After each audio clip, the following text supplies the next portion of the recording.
Hi everyone, and welcome to Jane Talks Real. It's Slayer Sunday, where I will be talking about and reviewing all the episodes of Buffy the Vampire Slayer in order. Today I'm looking at Season 2, Episode 13, Surprise. We begin the episode with Buffy getting out of bed and going out of her room. Jump scare, Drucilla! An uninvited vampire in the house combined with her opening a door into the bronze kinda indicates Buffy might be dreaming a little. Willow is there with a monkey and speaks French about pants, a reference to her animal cracker conversation with Oz at the end of What's My Line.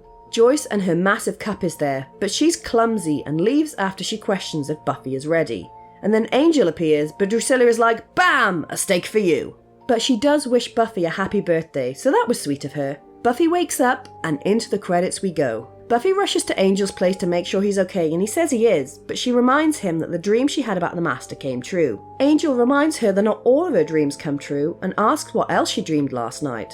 I dreamt that Giles and I opened an office supply warehouse in Vegas. Yeah, I think you're gonna be alright, Buffy, but also I kinda wanna see that. She says that Drucilla could still be alive because they never found a body, and are you alright, Buffy? Drucilla's a vampire. If she's dead, she's dust, so good luck finding that body. Angel says it's fine, they'll deal with it, and then kisses her to shut her up. Then they kiss, and kiss some more, and okay, Missy, you need to go to school. Angel asks what she wants for her birthday, and Buffy says to surprise her. At school, Willow and Buffy have a babbling conversation about how she wants her birthday surprise to be Angel's D, and Willow tells her to seize the day, just like Buffy told her to do in Welcome to the Hellmouth. You know, when she nearly got eaten by a vampire. Afterwards, they spot Oz, and Buffy encourages Willow to stop waiting for Xander to notice her and go for it with Oz. I agree, Oz is the best. She goes to talk to him, but after talking about his band, Willow runs out of things to say.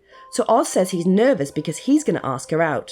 She says not to be nervous because she'll say yes, so he asks her out, and she says no. Well, see, I like that you're unpredictable. She explains that they're throwing a surprise party for Buffy and invites him as her date. I said date.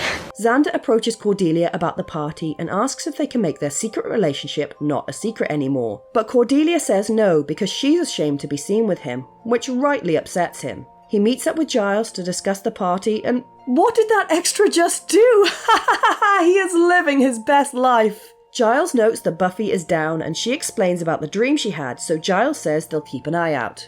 Dalton brings a package and we see Spike is not only burned, but he's also in a wheelchair. Drucilla is going to be having a party, but Spike wants to leave Sunnydale because nothing is going to plan. Drucilla freaks out over the flower arrangements, but cheers herself up by peeking in one of her presents. Buffy turns 17 and asks Joyce if she can learn to drive, but she asks if she's ready and drops a plate. We then join Jenny in her classroom, and what the hell is this sign? Have brain today? What's that supposed to mean?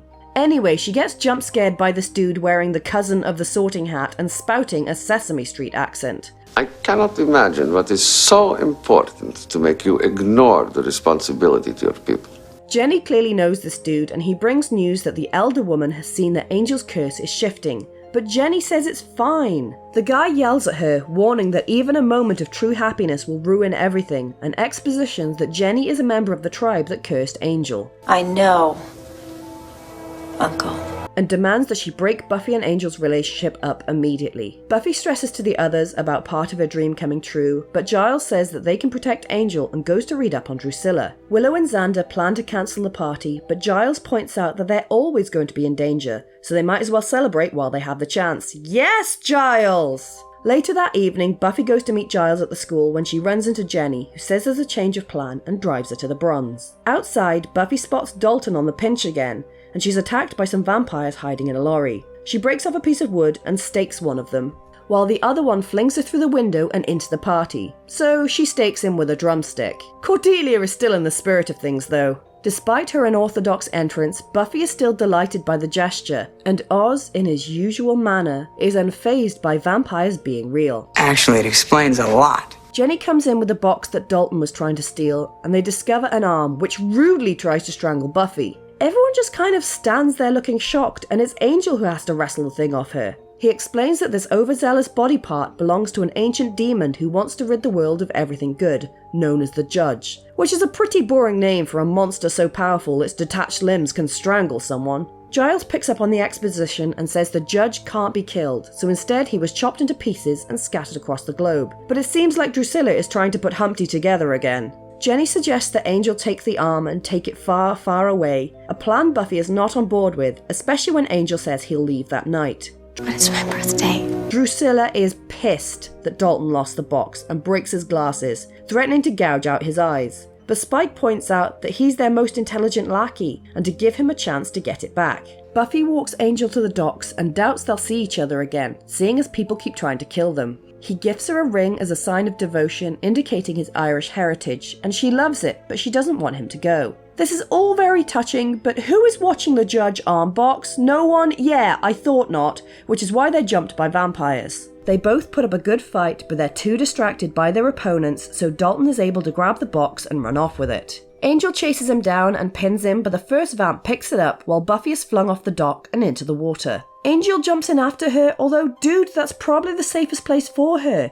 Your focus should be stopping the apocalyptic box from falling into the wrong hands. Giles is worried that Buffy isn't back yet, and Xander goes on a rant about how she and Angel have no future. But it's kinda weird, and we seem to be getting an insight into Xander's weird upbringing because I'm pretty sure Buffy doesn't work at Denny's. She comes in and explains what happened, and Giles is worried because one touch from the judge and you're toast, and no weapon forged can kill him, so their only hope is to prevent them from putting him together. The gang research until the early hours of the morning, but Buffy falls asleep where she has another dream. Buffy and her nightie get an invite to Drucilla's birthday party, who plans to cut Angel's head off, so she wakes up calling his name. Drucilla's actual party is in full swing, and Spike presents her with the final piece of the judge. And for a creature no one wanted reassembled, they sure did put him in boxes that slot together nicely. The judge is constructed and hee, look at his tiny horns! It's Brian Thompson again, the actor who played Luke in the first 2 episodes of season 1, and Drucilla is delighted he's here.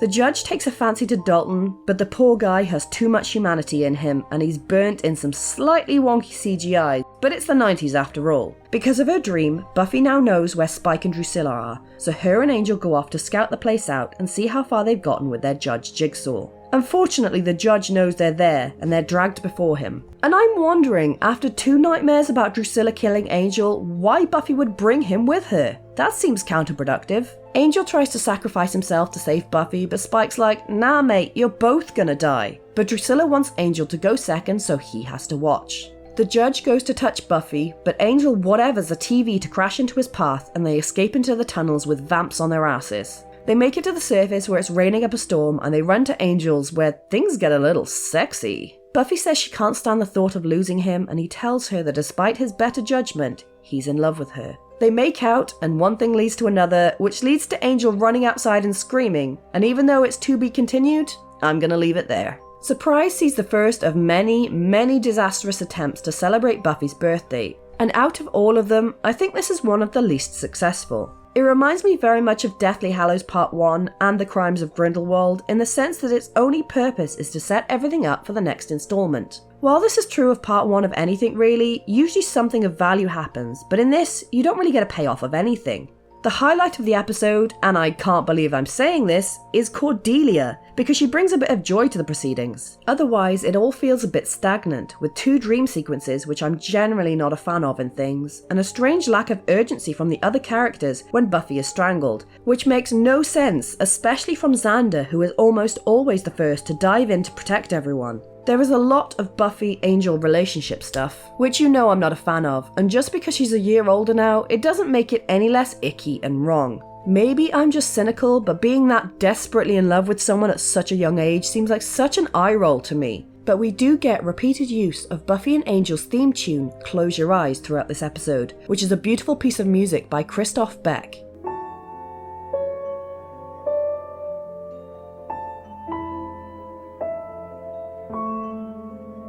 So we have 3 deaths to add to our list, all vampires. Van Vamp and Bronze Vamp, both killed by Buffy, and poor Dalton, who's had a rough ride, who got toasted by the judge. Which brings our running total to 10 humans, 3 transformations, 26 vampires, 1 zombie, 1 mummy, 3 demons, and 1 monster. So there you have it. That was Surprise. Let me know your thoughts in the comments below, or come say hi on social media. If you enjoyed this video, then please hit that like button, it really does mean a lot. or consider subscribing if you want more videos like this one. Thank you so much for watching, I'll speak to you soon, and don't let the vampires bite.